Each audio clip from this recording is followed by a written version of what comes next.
All right, let's get right into it. There's a financial storm brewing, and it looks like it's set to make landfall right around 2026.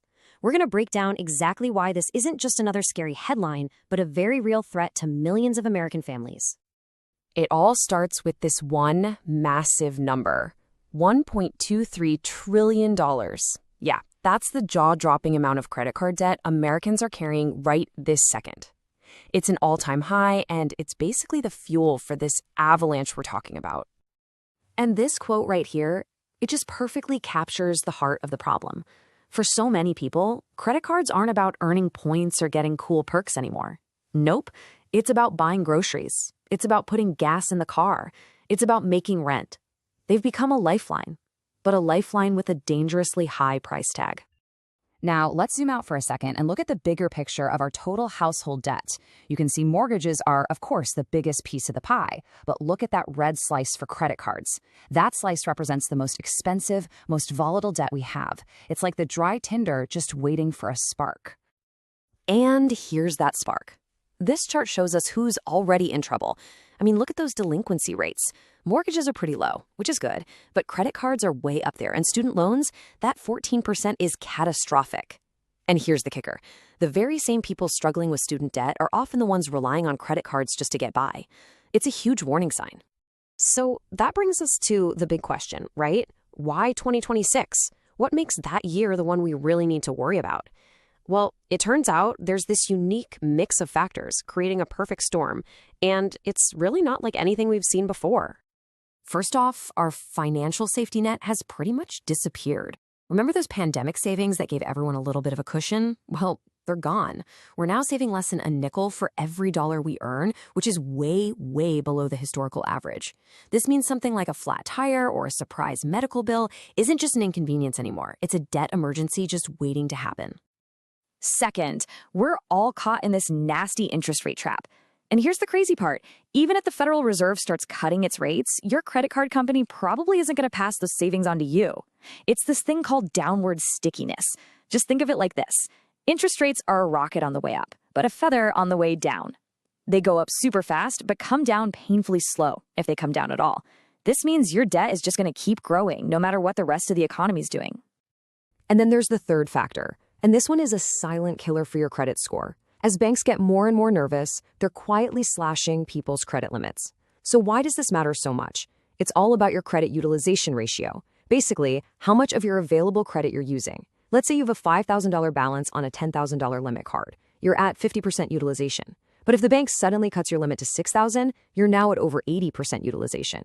You haven't spent another dime, but bam, your credit score can plummet overnight. It's a trap that punishes you even when you've done everything right.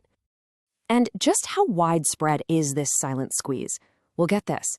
In the last year alone, average credit limits have gone down in 46 out of 50 states. This isn't just a problem in one or two places. It's a nationwide credit crunch happening right when people need that credit the most. Okay, so we've looked at the big, scary storm clouds gathering on the horizon. But what does this all mean for you, for your family, for actual people? Let's zoom in from that 30,000-foot view and really look at the human cost. Because this avalanche isn't just about numbers on a spreadsheet. It's about the people who are standing right in its path. What's really interesting is that this crisis is playing out in two totally different ways across the country. In states with a high cost of living, like New Jersey, the problem is that people have these huge average balances. But then you go to lower income states like Mississippi, and the problem is an absolutely staggering delinquency rate. Over a third of borrowers are seriously behind on their payments. So you've got two different problems, but they both lead to the same disastrous result.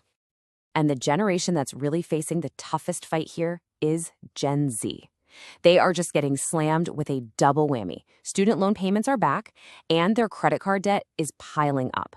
With nearly 2/3 of them saying they need more debt just to survive, they're falling behind faster than any other generation. Okay, that's a lot of bad news, I know. That's the diagnosis of the problem. But now let's talk about the cure. We're going to shift gears from the why this is happening to the how you can actually build a plan to get yourself to financial safety before this storm really hits. So when it comes to getting out of debt, there are really two main strategies. You've got the debt avalanche, which is the totally logical mathematical approach. You attack the debt with the highest interest rate first to save the most money. Then you've got the debt snowball. This one's all about psychology. You knock out the smallest balance first to get a quick, motivating win. So the big question is, which one actually works better? You know what? The research on this is surprisingly clear. It turns out that feeling you get from closing an account, that little victory, is incredibly powerful. Studies from places like Harvard show that the momentum you build with a debt snowball makes people 26% more likely to stick with their plan all the way to the end. In this case, behavior actually beats pure math. So why not get the best of both worlds? That's where this hybrid snowball strategy comes in. Here's how it works.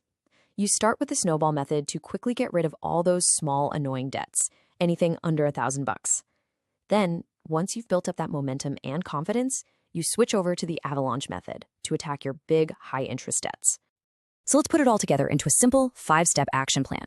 Step 1, a debt inventory. You can't fight an enemy you can't see, so list out every single debt, the balance, the interest rate, everything.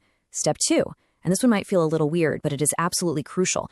Pause your aggressive debt payments and build a $1,000 emergency fund. This is your buffer. This is what stops a small problem from turning into a huge debt disaster. Okay, once you have that, move to step 3. Call your lenders and ask them to lower your APR. You'd be shocked how often this works. Only then do you move to step 4. Choose your strategy, snowball, avalanche, or our hybrid. And finally, step 5, execute the plan. Maybe that's setting up automatic payments or using a powerful tool we're about to talk about. Now, if your credit score is still in decent shape, a balance transfer card can be an absolute game changer. Basically, you're moving your high-interest debt over to a new card that has a 0% introductory rate, usually for somewhere between 18 and 21 months. This is huge because it stops the interest from piling up, which means every single dollar you pay goes straight to your actual debt. Now, there is a catch. You have to pay a transfer fee, which is usually 3 to 5% of the amount you move. But do the math. A one-time 5% fee is almost always going to be better than paying 25% interest month after month after month. Okay, I need everyone to listen to this very, very carefully. Be extremely cautious with those store credit card offers. Deferred interest is not the same as a true 0% APR. With deferred interest, if you don't pay off every single penny before the deadline, they will go back and charge you all the interest from day one on the entire original amount. It is a devastating financial landmine. Avoid it at all costs. And this is why we're talking about all this right now. The tools we've been discussing, like those balance transfers and personal loans, they're getting harder and harder to get. As banks start tightening their lending standards leading up to 2026, the window of opportunity to get ahead of this thing is starting to close. Look, if this breakdown has helped you see what's coming a little more clearly, please help us get this information out to more people who need to hear it. The easiest way you can do that is by hitting the like button and subscribing to the MoneyWise Dollar channel. Our whole goal here is to give you the clarity you need to handle these really challenging financial times. So, I'll just leave you with this question to think about. The avalanche is forming, that much is clear, but you are not powerless here. Looking at the plan we just walked through, what is the very first step you're going to take to start moving to higher ground? Let us know in the comments below.